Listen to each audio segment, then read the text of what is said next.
Hi everyone, let's talk about IKI, which I just finished doing a full two-player playthrough for. If you haven't seen that yet, and you're wondering where the game is and why I'm just talking, this is just a talking video. If you'd like to see the game in action, then the playthrough is linked in the description, and you can see it all there, from the two-player version anyway. There are a few changes, but the main elements are all there. We'll talk about the changes, we'll talk about things.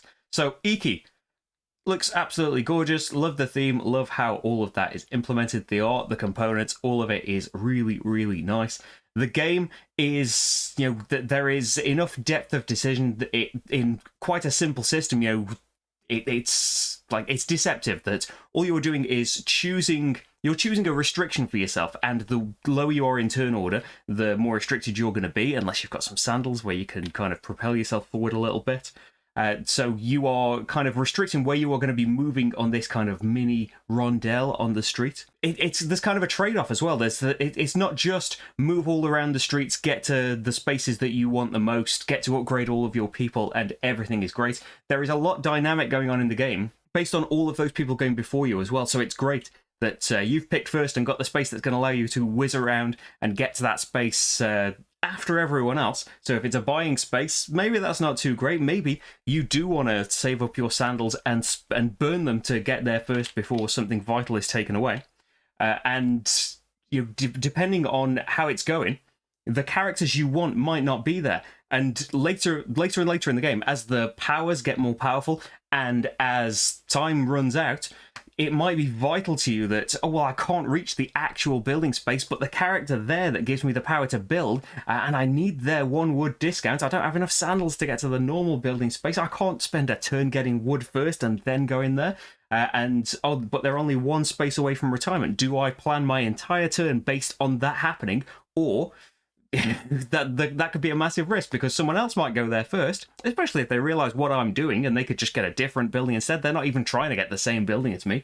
They could just do that, or not even from someone going there. They might just loop around and upgrade all of their people, or go to one of the powers that lets you upgrade one of your people. And not for whether it's to try and deny or not, you want your characters retired on your player board, generating you income, giving you your workers back so you can hire more people, and giving you the diversity bonus for hiring a load of different characters by the end of the game. What you want might not be there by the time you get to it. So do you go first and burn all of your things to be able to reach it? Do you try and protect yourself against the fire, or hope, put your people and your buildings in places behind people that have protected themselves from fire, so you can kind of hope to skirt away without having to do that for yourself? Because if they block the fire and they're first, that's great, then it's stopped for you. But there are plenty of powers and stuff that swap cards around, so you're not particularly safe where you put things. And so in the swappage and the fire and stuff like that, personally anyway, we didn't enjoy the fire element of the game. It's nice having like a risk thing in there, and there's a track that it's important for you to go up. There is a trade-off between protecting yourself, and then you might not have needed to. You might have put all that work in, and then fire just never came your way. You might just get by not doing fire at all and just get away scot-free, because it only happens in 1 of the 4 markets every time, and they're all shuffled up every time, so it could be the exact same market. It's not like your people are always going to be in there and it's just going to be the same people affected all the time. As people move throughout the different markets, and even if a different one comes up, it can end up, and has ended up, being the same person in our 3-player game of it.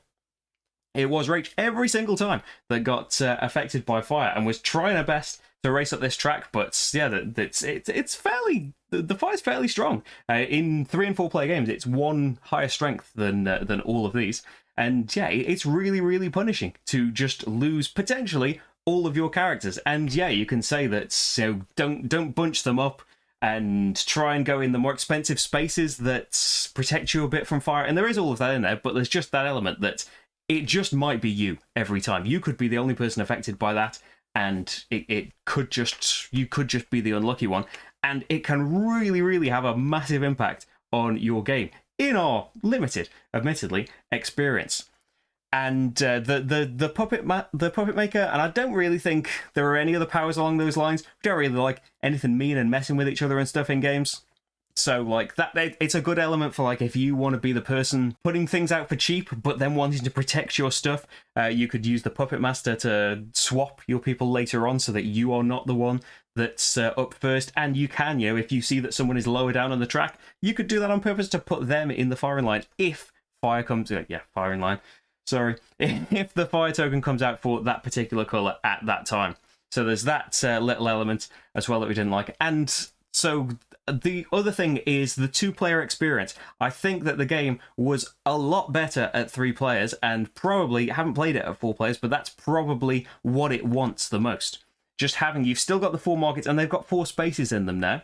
There is an extra bonus for the central 4 spaces of the market to compete for every round, but just there are more people moving around. There's a more dynamic set of actions going on that's in a 2-player game, because it's always zero-sum. There is plenty of opportunities where you want to go on a certain space and you're like, yeah, I want the wood. I want to be able to buy some food. Of course, I'll just give you the experience. But a lot of the time, and especially with the neutral cards out there, it seems that there are plenty of opportunities. There are so many opportunities I've got without using your things that a much bigger majority of the time, I'm just going to choose not to use yours at all. And, us both doing that is just going to lead to fewer retirements and stuff. Yeah, it could go different ways, couldn't it? But, yeah, in my experience, it's been that we just kind of live and let live. Like, yeah, there's a bit of competition for, the tobacco pouches and the fish, but in a 2-player game, there's 2 fish available. You can only buy 1 per season, so even if I race for the really good one, the other one's still there for you.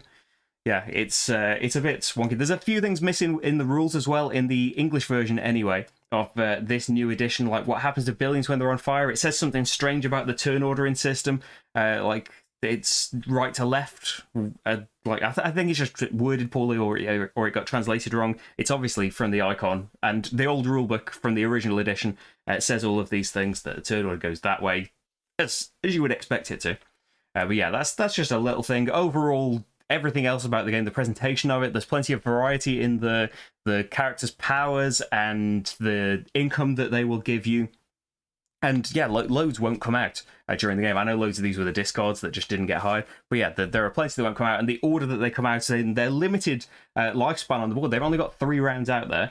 The order that they can come out in, especially early on, can have a really big effect. And you are balancing out, wanting to get big points for those market bonuses at the end of every season, versus trying to get that diversity bonus at the end. There is a lot in here. As I said, it's quite simple to learn. That it's just the main function of the game.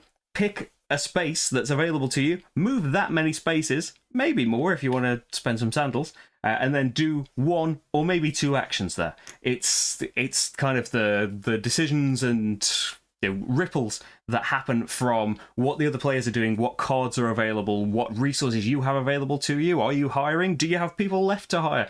Can you get people retired so that all of those powers aren't available, so your income is the best and so you will get the most scoring and all of that stuff? Yeah, there is plenty to think about it, but yeah, I think maybe partly down to the fire, partly down to the 2-player experience, but I think just overall, as much as I like the look of it and I like various things that are going on, it hasn't really wowed me, and I wouldn't really see us going back to it again. But I hope that the playthrough gives you the best idea of what you might think about it, and whether you would like to give it a go for yourself. Hopefully, yeah, this is just me talking. This is just what we thought of it. Maybe we are just, I don't know, wrong. Who knows? That's what we think anyway. Thanks a lot for watching. I'll be back very soon with another playthrough, I would imagine. Probably a live one this week. Check social medias and stuff to see when. Check sirmeeple.com for this amazing shirt. Thanks a lot for watching, most of all, though, and I'll see you for the next game. I don't know why my head's kind of forward like this. I don't know why my hair's doing this either. I tried. It went wrong. Bye, everyone.